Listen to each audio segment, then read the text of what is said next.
Tinawanan at napabuntong hininga si Vice President Sara. Ayan po mga tol, yung buwelta po ni VP Sara sa kasalukuyan pong Pangulo ng Bansang Pilipinas.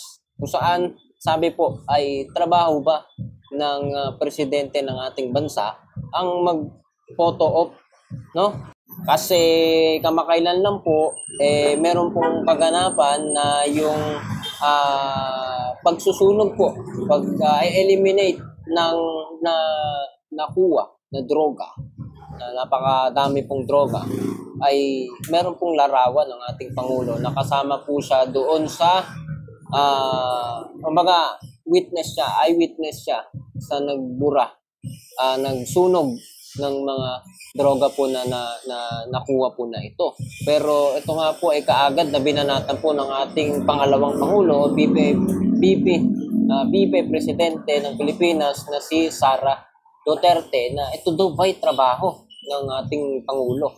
So, kayo ba? Ano bang masasabi nyo dito? Kasi ako po ay naniniwala na ito pong ginagawa po na pagkuha ng litrato, sabi nga po ay ginawa rin po yan ng ating dating Pangulo na si Rodrigo Duterte sa iba pang mga pagkakataon. Yan po yung sagot po ng Malacanang, ha? Panoorin na lang po ninyo yung sagot po ni Claire Castro patungkol po sa bagay po na yan. Pero particular po sa pinag-uusapan natin, ano yung masasabi mo na tila pinalalabas po ng ating pangalawang Pangulo na si Vice President Sara Duterte na ito po'y hindi trabaho ng Pangulo, no?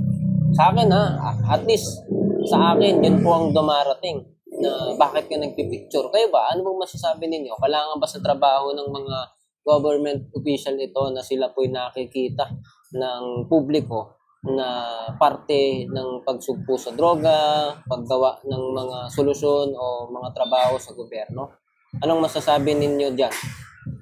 Dapat ba hindi natin sila nakikita? Kasi ako po naniniwala, pag hindi po nakikita, wala pong picture, walang video, ito po'y babanatan din po ng mga tao na katulad po ni VP Sara na wala ka namang ginagawa, hindi ka nakikita, hindi ka nasusumpungan. Diba? Lalo na po sa mga panahon po ng kalamidad, ng bagyo, ng unos, wala po yung mga government official po natin, sila po yung nababanatan. Pero ngayong nakikita po sila sa mga bagay na katulad po nito, may masasabi pa rin po ang mga tao. Tama ba? Kayo, anong masasabi ninyo sa bagay na yan? Dapat ba yung ginawa ng ating Pangulo ngayon o hindi? At para po sa inyong kalaman, no, ako po ay hindi po sumusuporta sa mga sinasabi po ni VP Sara Duterte. Maliban na kung yan po ay tama, no?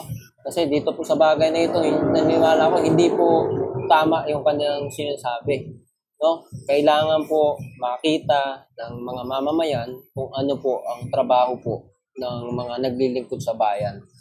Unang-una na po riyan ang presidente ng ating bansa. Actually, siya po dapat ay nakikita rin po sa mga ganyang bagay dapat.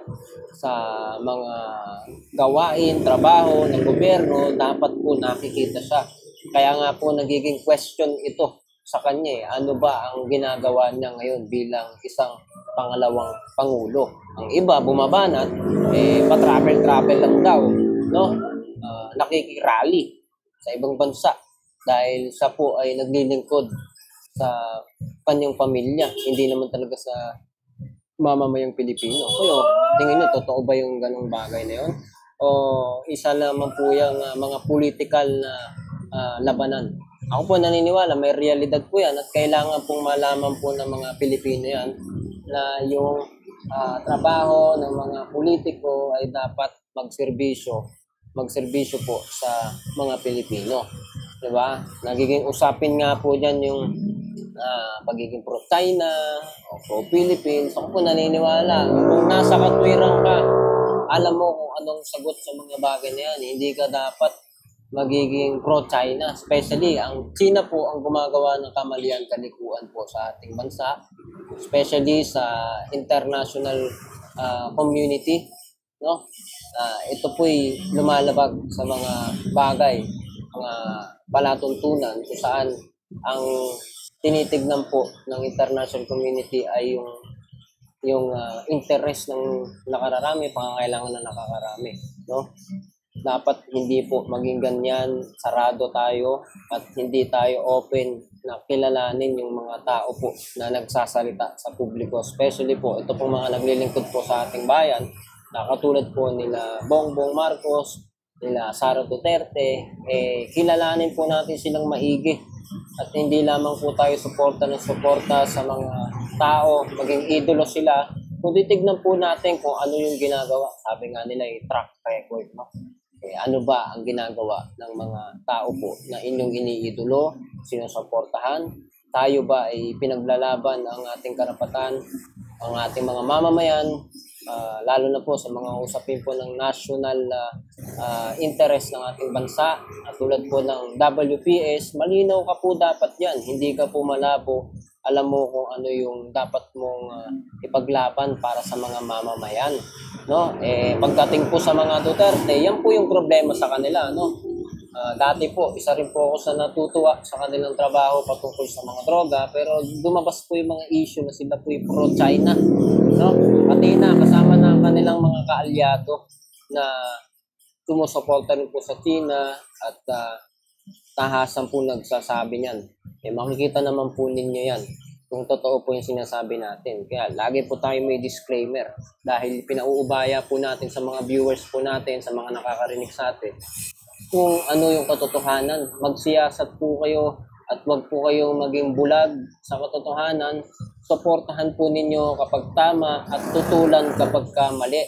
Kaya ikaw, anong masasabi mo dito sa bagay po na ito?